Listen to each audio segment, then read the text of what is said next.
بسم اللہ الرحمن الرحیم۔ شروع کرتا ہوں اللہ تعالیٰ کے نام سے جو بہت ہی مہربان نہایت رحم کرنے والا ہے۔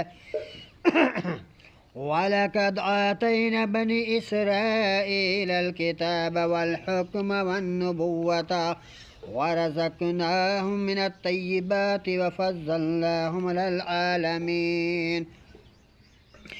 اور بلا شبہ یقیناً ہم نے بنی اسرائیل کو کتاب اور حکم اور نبوت دی اور انہیں پکیزہ چیزوں سے رزق دیا اور انہیں جہانوں پر فضیلت بخشی اور انہیں دین کے معاملے میں وَآتَيْنَاهُمْ بَيِّنَاتٍ مِّنَ الْأَمْرِ معاملے میں واضح احکام عطا کیے۔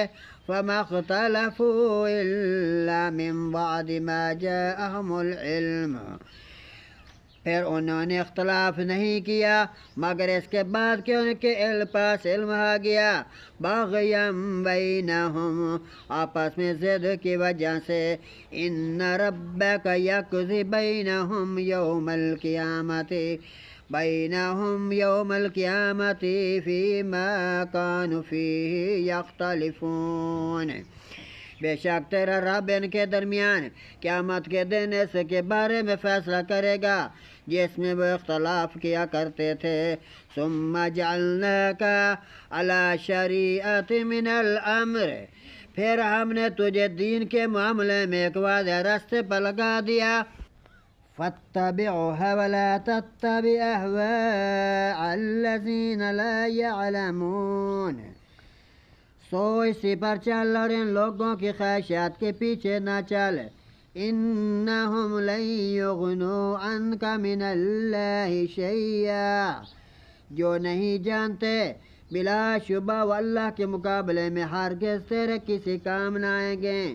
وَإِنَّ الظَّالِمِينَ بَعْضُهُمْ أَوْلِيَاءُ بَعْضٍ،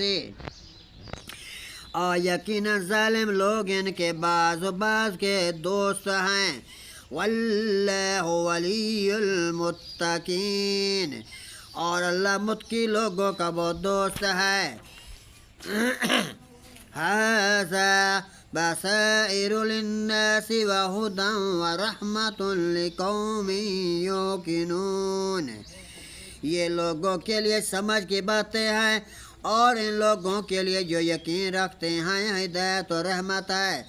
صدق اللہ العظیم۔